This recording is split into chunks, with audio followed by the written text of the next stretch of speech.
რამდენიმე პოლიტიკური ლიდერის დაკავების შემდეგ ოპოზიცია საერთო სტრატეგიის აუცილებლობაზე იწყებს ფიქრს. პარტიები, რომლებიც მოახლოებულ თვითმმართველობის არჩევნებში მონაწილეობას გამორიცხავენ, ერთიანი პლატფორმის შექმნას და წინააღმდეგობის გაძლიერებას ითხოვენ. ანალოგიური შინაარსის მოწოდება ციხიდანაც ონლაინ პლატფორმაზე ხელისუფლების მოწინააღმდეგე მხარდამჭერების დარეგისტრირება და მთავარ საკითხებზე ერთიანობა გამარჯვების წინაპირობად მიაჩნია ზურა გირჩი-ჯაფარიძეს. ბრძოლის საერთო სტრატეგიის მომზადებას და მის წარსადგენად აქციის დაგეგმვას ემხრობა ჯაფარიძის კოალიციური პარტნიორი ელენე ხოშტარია. ერთობის მიღწევა ნაციონალური მოძრაობის მთავარი გზავნილიც, რაც წინა საარჩევნოდაც არაერთხელ გაჟღერდა, თუმცა არჩევნებამდე და ოქტომბრის შემდეგაც გაერთიანების ყველა მცდელობა უშედეგო აღმოჩნდა. ახლა საინტერესოა, რა ცვლილებებს შეიტანს ბოლო დღეებში განვითარებული მოვლენები და დროებითი საგამოძიებო კომისიის ხდომაზე არ მისვლის გამო რამდენიმე პოლიტიკური აქტორის დაპატიმრება ოპოზიციის დღის წესრიგში. ერთობის მომხრეთა მთავარი მოწოდება მოახლოებული მუნიციპალური არჩევნების ბოიკოტია, თუმცა ორ ოპოზიციურ ძალას ამ საკითხზე გასხვავებული პოზიცია აქვს. ციხიდან კიდევ ერთი წერილია, ამჯერად 220 საკნიდან. წერილს ხელს პატიმარი ჯაფარიძე აწერს და გზავნილის შინაარსში მიმდინარე პოლიტიკურ პროცესებს ეხმაურება. ტექსტი ისევ ერთი იდეის გარშემო ტრიალებს, ხელისუფლების გასტუმრების, რომელსაც ზურაბ გირჩი-ჯაფარიძის აზრით ბევრ რამესთან ერთად კიდევ ერთიანი პლატფორმა სჭირდება. ამჯერად ონლაინ პლატფორმა, რომელიც დარეგისტრირდება ყველა ქვეყნის შიგნით თუ ქვეყნის გარეთ საქართველოს ყველა მოქალაქე, რომელიც ითხოვს რეჟიმის ცვლილებას და საქართველოს დაბრუნებას მის ისტორიულ გზაზე ევროპისკენ. ან ყველა საჯაროდ გამოვდივართ და ვაფიქსირებთ, რომ რუსებმა უნდა ან ვერ ვიგებთ. ჩირგვებში ყოფნის დრო დამთავრდა. ონლაინ პლატფორმა არის ჩირგვებიდან გამოსვლა. ეს არის პირველი ეტაპი, რომ დავინახოთ ერთმანეთი, დავძლიოთ შიში, ვირწმუნოთ, რომ დიდი უმრავლესობა ვართ და ვირწმუნოთ გამარჯვების. ერთია, როგორ უნდა დაითვალოს ონლაინ პლატფორმამ უკეთ ვიდრე არჩევნებმა, ან სულაც ქუჩამ და მეორე, რა ხდება ერთმანეთის დანახვის შემდეგ. ფაქტია, რომ ამ იდეის შედეგად ჯერ უნდა შედგეს სია. შეიძლება თუ არა ეს ნუსხა გამოდგეს მაგალითად საარჩევნო სიად პაატა ბურჭულაძის ონლაინ არჩევნებისთვის რთული სათქმელია. თუმცა, თუ ნაციონალურ მოძრაობას მოვუსმენთ, ამ პარტიაში თვლიან, რომ ნებისმიერი პლატფორმის, პოლიტიკოსების და მით უმეტეს მოქალაქეების ერთობის ყველა გზა საბოლოოდ დამხობამდე უნდა მივიდეს.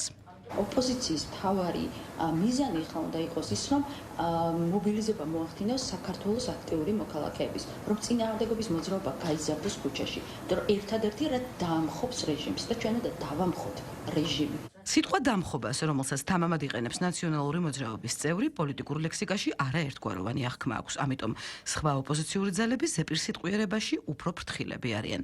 ერთობა კარგია, ამიტომაც იდეაც არ არის ცუდი. ასე ფორმულირდება ონლაინ ერთობის პლატფორმის იდეა ლელოსა და სტრატეგია აღმაშენებლის შეფასებებში. ეს პლატფორმა არის შესაძლებლობა, რომ რეპრესიული რეჟიმის პირობებში ადამიანები, ვინც განსხვავებულად ფიქრობდნენ, გაერთიანდნენ რაღაცა დიდ პროცესში. კარგი იქნება, რომ პროტესტში ჩართული სხვადასხვა ადამიანი ერთ საერთო პლატფორმაზე თუ რეგისტრირდება, ეს არის იდეა საინტერესოა და ეს იდეაც და ყველა სხვა იდეაც ალბათ სწორედ იმ ერთობლივ ფორმატში უნდა იქნას განხილული. თუ ეს იდეა რაღაც უფრო მეტ, ასე ვთქვათ, კონსოლიდაციას მოგცემს რეჟიმის ცვლილების გზაზე და არჩევნების დანიშვნის გზაზე, რა თქმა უნდა საინტერესოა და შეიძლება რომ ეს განხორციელდეს და შეიძლება უფრო მარტივიც იყოს ონლაინ რაღაცა, ასე ვთქვათ, ნაბიჯების გადადგმა კონსოლიდაციისაკენ. თუ მოქალაქეთა ნაწილის თუნდაც ონლაინ მობილიზებისა და ერთობის იდეას ოპოზიციაში სიტყვით ყველა იწონებს, საკუთარ წიაღში, საკუთარი მოქმედებებით პარტიები ჯერჯერობით ერთობის საპირისპიროდ მიდიან. ამ პოლიტიკურ პოლუსზე დღემდე საკამათოა რა უნდა ქნას ოპოზიციურმა პარტიამ, სულ გაემიჯნოს თვითმმართველობის არჩევნებს თუ პირიქით საარჩევნო მარათონში ჩაებას. ამ თემაზე ხელისუფლების ოპონენტები ერთმანეთს ხშირად საყვედურობენ და არა მხოლოდ მწვავედად აკრიტიკებენ. გასულ წელს საპარლამენტო არჩევნებამდე 5 თვით ადრე, როცა ჯერ კიდევ პრეზიდენტის სალომე ზურაბიშვილის ქართულ ქარტიას ხელი ყველამ მოაწერა, დიდი ერთობის იდეა უფრო რეალურად გამოიყურებოდა, თუმცა გავიდა თვეები, რიგები შეთხელდა და ბოლოს ამ იდეიდანაც ერთი, უფრო მოკრძალებული შემადგენლობის მაგიდა დარჩა. ამ პრაქტიკის გათვალისწინებით ოპოზიციის ოპონენტი მმართველი გუნდი პოლიტიკური ხელით მოქალაქეთა გაერთიანების ახალ იდეასაც სკეპტიკურად უყურებს. ჯაფარიძეს რაც კარგად გამოსდის, ეს არის აგენტურული საქმიანობა და სამწუხაროდ ახალგაზრდების რაღაც ჯგუფის გადამზადება რევოლუციების მოწყობაში, ეს იდეაც დიდი ალბათობით მხოლოდ პატარა რაღაცა წარმოუდგენლად აგრესიული და წარმოუდგენლად აგრესიული ჯგუფის ინტერესში შეიძლება ჯდებოდეს. საფერი არ იცვლება. იცვლება მხოლოდ გარემოებები, განცხადებების შინაარსი, რიტორიკის სიხისტე და გარკვეული ეს პერფორმანსები იქნა გაზრდილი პერფორმანსების რაოდენობა იმისთვის, რათა დამატებითი დაფინანსება მიიღოს რევოლუციურმა გეგმამ.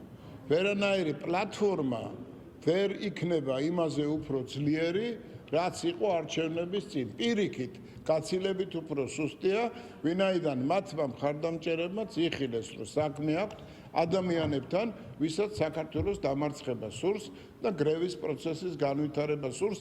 რთული სათქმელია აიტაცებს თუ არა ოპოზიციური პოლუსი ერთობის მორიგ. ამჯერად საკანში დაბადებულ იდეას, რომელმაც ავტორის აზრით ერთნაირად ანტისახელისუფლებოდ განწყობილ ადამიანებს უნდა აჩვენოს ის, რასაც ახლა ვერ აჩვენებს ქუჩა.